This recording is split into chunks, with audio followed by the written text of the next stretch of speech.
Olá, bom dia. O Direto da Bolsa está no ar. Falamos direto do estúdio do Canal Rural na BMF Bovespa em São Paulo.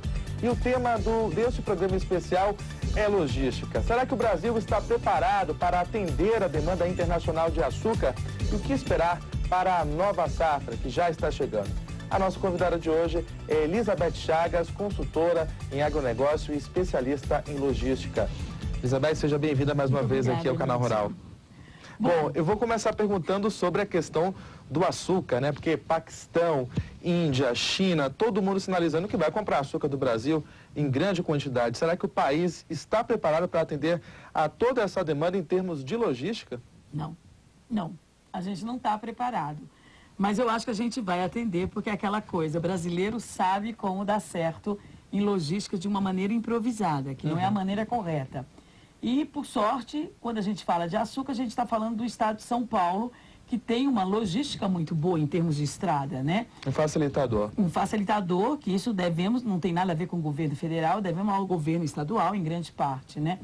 Agora, lembrem-se que 70% da safra de açúcar vai sair por Santos. Isso a gente sabe, é histórico, né? Eu tenho muito medo quando a gente fala de Paranaguá, que vem crescendo a números de 100, 150% ao mês comparado com o ano anterior. Porque a gente já sabe que Paranaguá é um porto que tem uma fila violenta, que tem uma logística muito ruim para se chegar até o porto. E o outro porto brasileiro que faz um grande escoamento com relação ao açúcar é Maceió, que também inviável, inviável, muito complicado. Então, eu acho que a gente tem que começar a olhar açúcar com olhos melhores, porque essa grande demanda, para você ter uma ideia, hoje o maior cliente comprador do Brasil é a Rússia. É o cliente número 1. Depois é que vem a Índia e então vem um monte de outros países. E eu acredito que nós vamos continuar com essa demanda de açúcar na safra 2010-2011 também. E que tipo de mudança na logística dos portos é necessária para atender a demanda internacional pelo produto? Olha, nós precisamos da dragagem. A dragagem é uma lição do governo. O governo precisa dragar os portos, porque se nós dragarmos os portos, nós vamos ganhar em termos de eficiência, nós vamos poder usar navios de capacidade maior.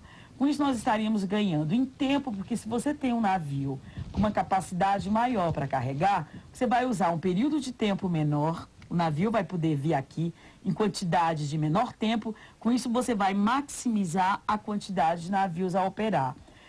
Nós vamos diminuir a famosa sobreestadia, né? Principalmente no caso da soja, que o Brasil hoje é um grande exportador de soja, e a gente sabe que as filas são homéricas. E o governo federal precisa fazer a lição de casa, que são as estradas de rodagem, né? Porque nós optamos por esse modal rodoviário. E esse modal não se muda da noite para o dia. Então, eu falo que não adianta o governo ficar inventando novidade. Eu sei que existem outros mecanismos, nós podíamos investir no navegável por rio, por outras coisas. Mas nós hoje temos o quê? O modal ferroviário e o modal rodoviário. Então, nós temos que consertar as nossas estradas. Mato Grosso, você conhece muito bem. Você sabe que aquilo não é estrada, né? Situação bastante precária. São crateras que os caminhões têm que enfrentar. Então, aquilo vai no frete. Todo aquele custo vai no frete. O agricultor paga por aquele frete horroroso. Agora, você acha, Elizabeth, que um produto em alta no exterior, como é o caso do açúcar, serve como incentivo, chama a atenção do governo para essa questão? Com certeza, né? Com certeza. Porque, veja, nós estamos nos tornando o grande exportador de comida do mundo, né? Eu falo sempre usar a China como um parâmetro. Você vai na China, a China hoje tem uma estrutura de logística, uma estrutura portuária. Para o próximo século, nós estamos usando as mesmas estruturas, os mesmos terminais, os mesmos equipamentos que nós usávamos há 50, 30 anos atrás. Os investimentos que foram feitos nos últimos 30 anos foram muito pequenos. Muito arcaico. Muito arcaico. E o Brasil hoje é um país de ponta, né? Quando você fala em grande exportador de grãos, exportador de comida, produtor de comida, o primeiro país que vem à cabeça de todo mundo, gente, é o Brasil. É o Brasil. E a próxima safra já está chegando, a gente vai começar a ser plantada, Elizabeth, e deve haver uma migração maciça, inevitável, da cultura de milho para a soja. Lógico. E isso acaba beneficiando estados como Paraná, Rio Grande do Sul enquanto que o Mato Grosso continua lá naquela posição geográfica, inclusive, desfavorável para o escoamento. Essa questão deve ficar mais acirrada? Lógico, o Tocantins também, né? Isso é uma coisa que, para mim, então, que estou nesse setor há mais de 30 anos, me dá uma dor no peito, entendeu? Uma dor muito grande no peito. Porque todos esses agricultores estão trabalhando com recursos próprios, não existe subsídio, não existe um plano de safra delimitado por regiões, o plano é uma coisa generalizada. Então, essas pessoas vão terminar tendo que pagar por um prejuízo que na realidade não é deles. É um custo que o governo federal tem que encontrar um mecanismo para isso. E a melhor maneira seria a gente conseguir arrumar essas estradas. Porque desde que eu trabalho com logística, a gente fala isso vai melhorar, vamos pagar isso, vamos fazer aquilo, vai se criar um mecanismo, vai se criar... Nada foi feito, né?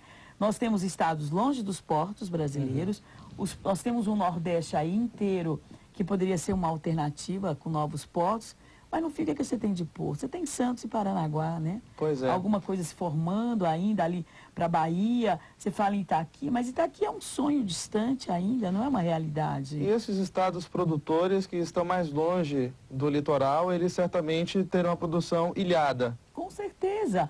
Olha, então, e lá nesses estados a gente tem dois problemas, Mitchell. Porque você tem o problema da distância e você tem o problema da falta de armazenagem, né? Você vê que quando chega a safra, é aquela loucura, porque não tem armazéns disponíveis, os fretes vão às alturas, porque a safra tem que sair correndo. Uma demurragem de um navio, que é um preço que se cobra por dia, né? Para um custo de navio é muito caro. Ninguém pode deixar o navio parado, esperando soja para ser carregado. Então, termina ganhando as empresas grandes, que têm armazéns no porto, né? Para poder mandar o produto do porto direto para o navio.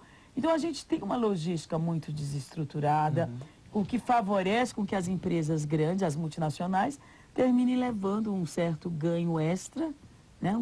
Também é muito pequeno, mas é um ganho extra sobre o produtor brasileiro. Agora, Elizabeth, você não acha que essa, então, é hora do produtor parar para pensar antes de começar a plantar de fato? Porque, por exemplo, Mato Grosso, grande produtor de soja do Brasil, vai bater de frente aí com o Rio Grande do Sul e Paraná nessa nova safra que deve aumentar a sua produção. Será que não é hora do produtor parar para pensar e, de fato, escolher melhor na hora de plantar ou não? Não tem como. Não tem como. Isso é um crime a gente falar uma coisa dessa. Você tem todo o equipamento, que é um equipamento caríssimo. Porque hoje, quando a gente fala em soja, nós estamos falando de uma cultura altamente tecnificada, né? Quer dizer, nós estamos falando de sementes de alta tecnologia. Não dá para mudar de cultura. Não dá, você não pode sair. Outra coisa, o que ele pode fazer? Milho, que ele vai fazer talvez na entre-safra.